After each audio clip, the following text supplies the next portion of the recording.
Spartans! What is your profession?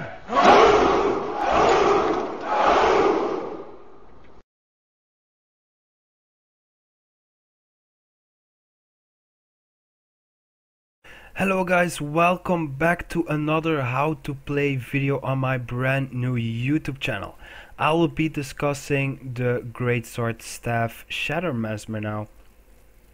It's a very well known build. I mean, you can use it with a dual sword staff, or you can use it like I do with a Greatsword staff to keep on range, which is pretty good as a Mesmer.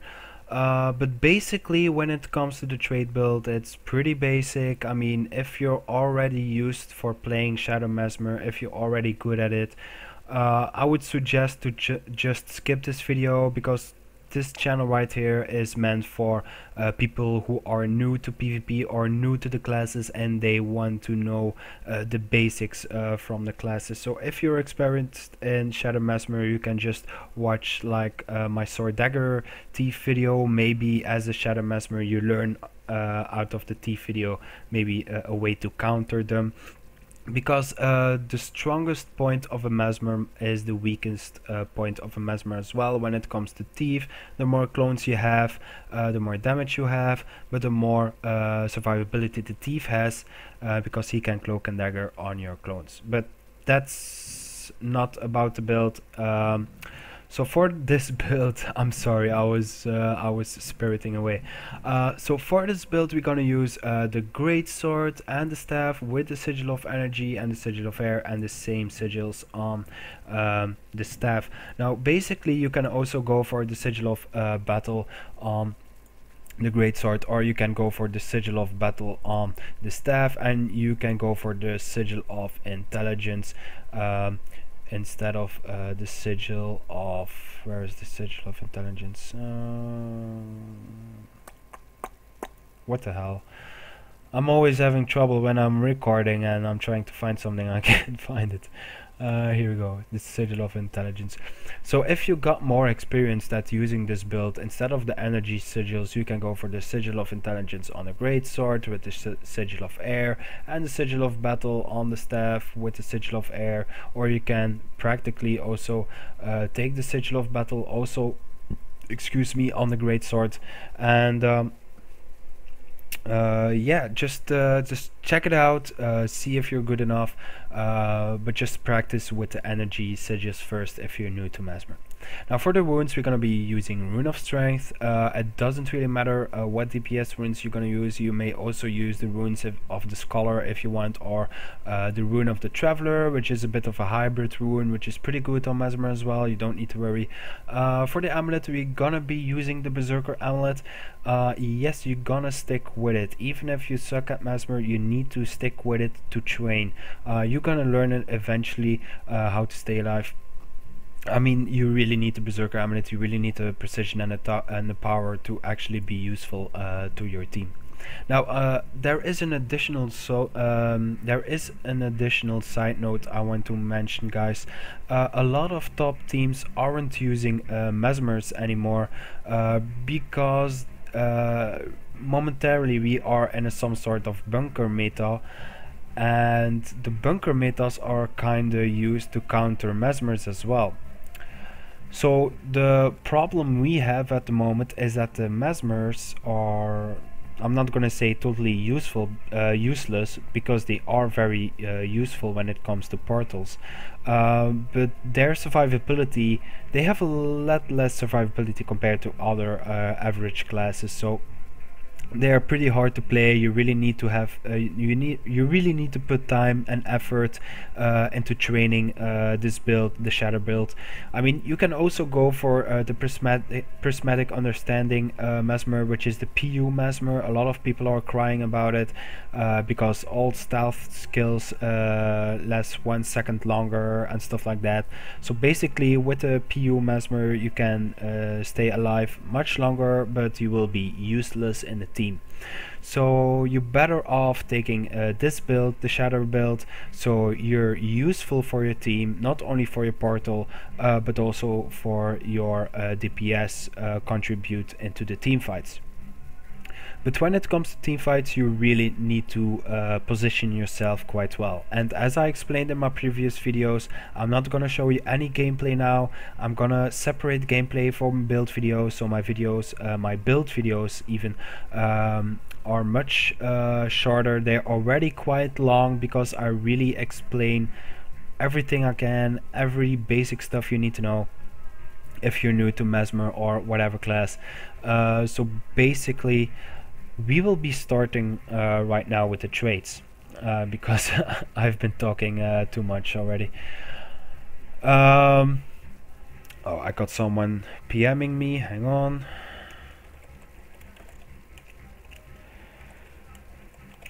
So basically for the trait settings we're gonna use 4 in Domination, 4 in Dueling and 6 in Illusions. Now this is the basic Shatter Mesmer setup. Doesn't matter if you use dual sword or sword focus or whatever. This is the basic trait setup. I mean 90% of the Shatter Mesmers are using 446. Now I'm not gonna say they use the exact same traits because that would be stupid, but they do use the 44006, so you don't need to worry.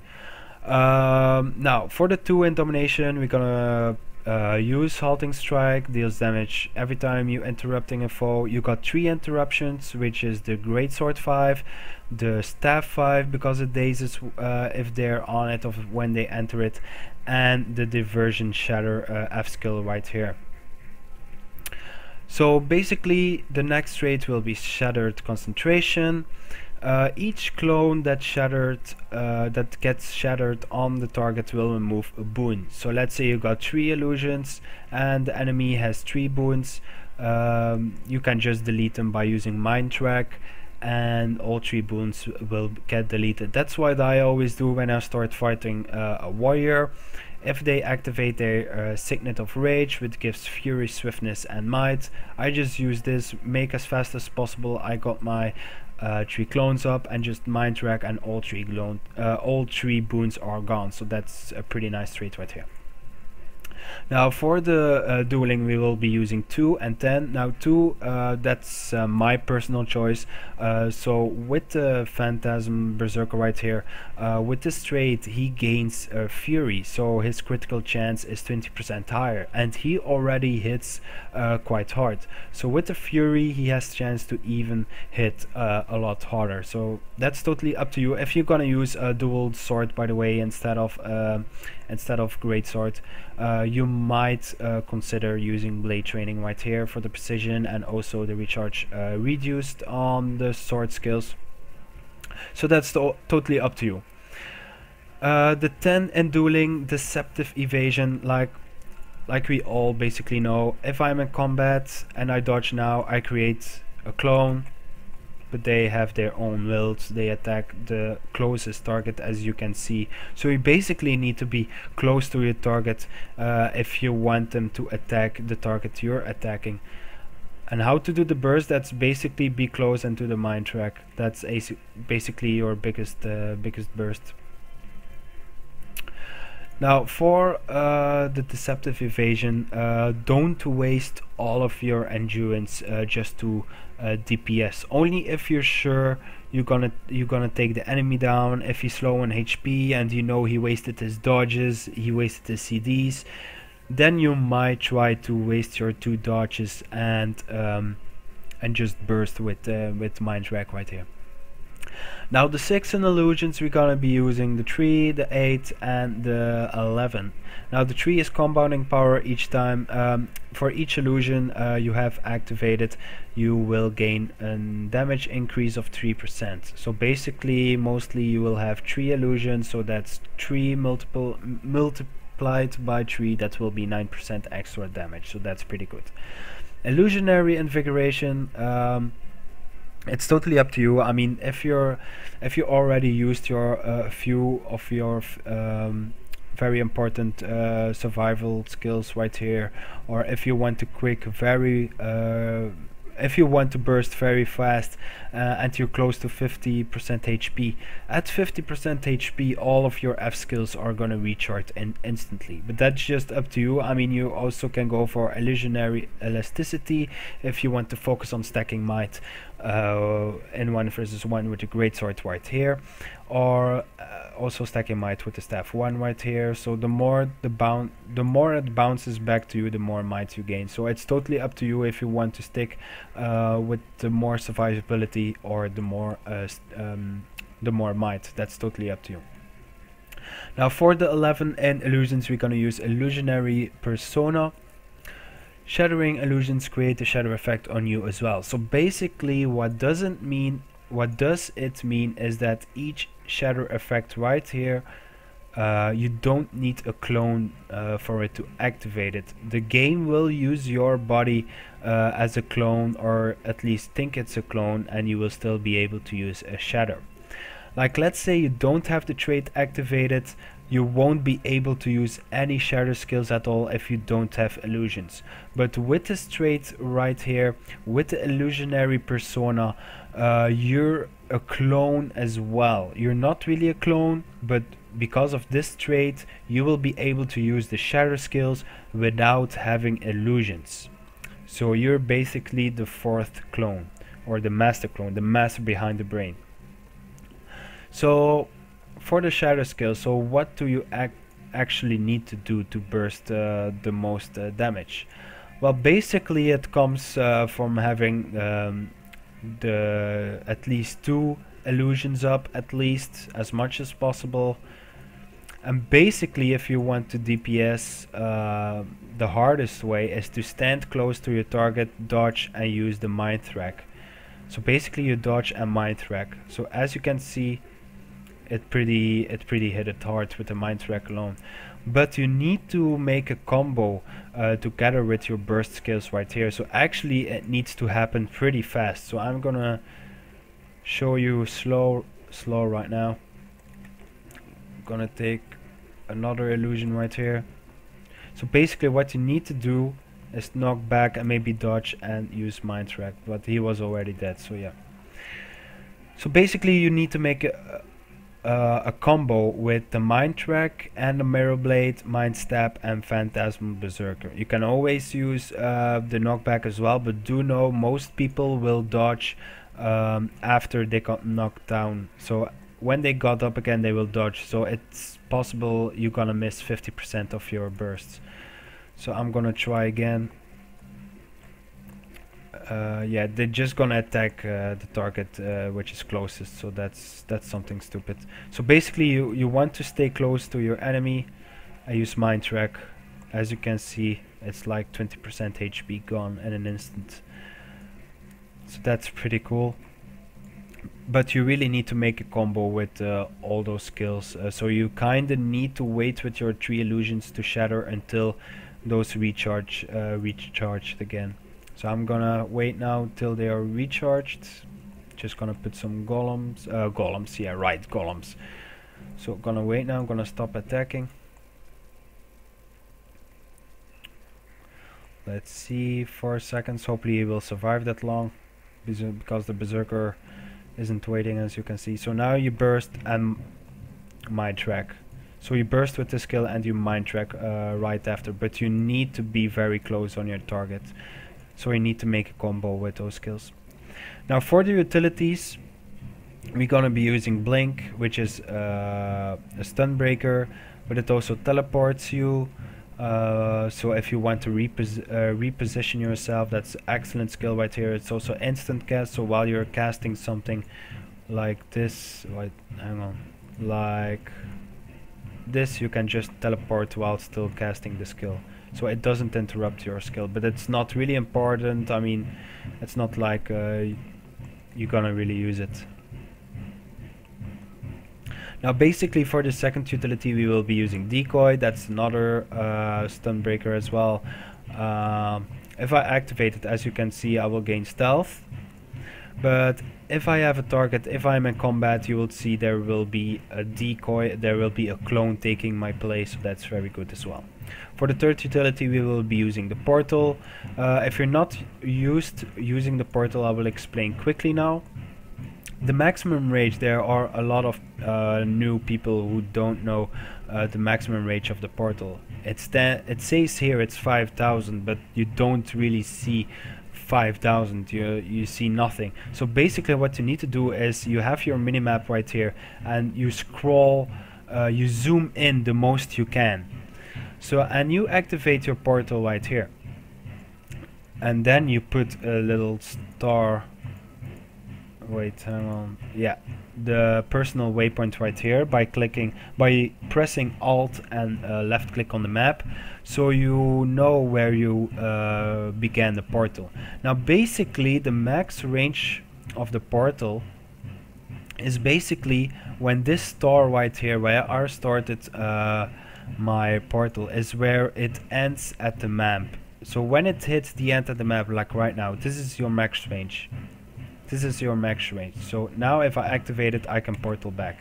So this is a little trick I want to share with you guys. So if you want to put the portal at the close point and you're going to mid, be sure to put an Alt left click personal waypoint on the exact place where you started the portal, so you know where you can make the exit portal, so you can quickly go from mid to close with your team to defend close as fast as possible.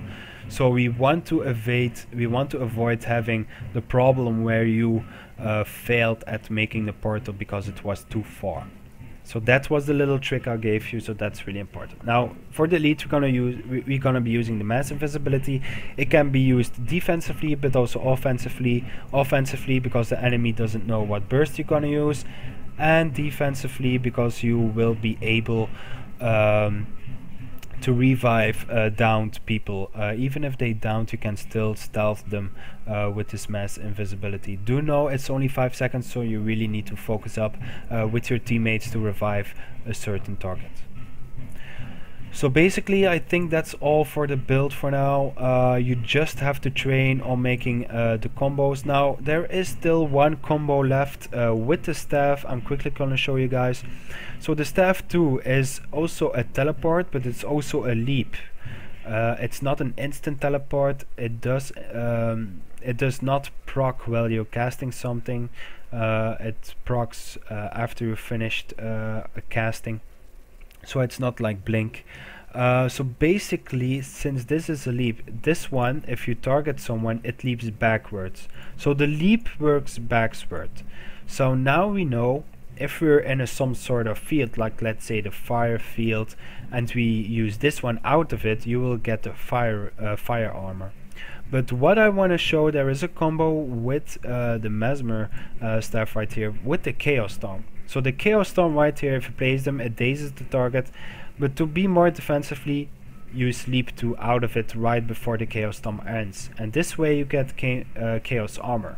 Now what is Chaos Armor? I got Chaos Armor right here on staff 4 as well if I want it again. So it is saying give yourself Chaos Armor, which gives yourself random boons and your foe random conditions whenever you are struck. So this is a very important skill right here, because it also has the chance to gain Aegis, and we all know Aegis blocks 1 attack, so that's pretty cool as well. So each time the enemy is hitting you, you will get 1 random boon, and each time the enemy is hitting you, he will get 1 random condition. So that's pretty strong as well. So again, you can use it before you start if he's hitting you from range, but you can keep it up by putting the Chaos Storm right here and just to leap back out of it, so you got it again. So that's basically something you need to know. Now I'm gonna burst him again, and here we go, he got bursted. So you see, you need to combine Mind Track with your burst right here, and you need to be close as well, because the Mind Track also comes out of your body. So basically guys, this was my little guide for the Mesmer, for the Shatter Mesmer. I hope you enjoyed it. I hope I teach you guys some stuff. If you got more questions, just post on the YouTube video, or just send me an in-game mail to my name, which is in the left bottom corner right here on the image. So just send me an in-game mail. You can always give me some criticism about my videos, as long as it's friendly. I mean, you may also give criticism on the build. I mean, this was just my build, how I learned to play Mesmer with. Anyway guys, thanks for watching. Don't forget to like and subscribe and share if you want to support me in the future. See you guys.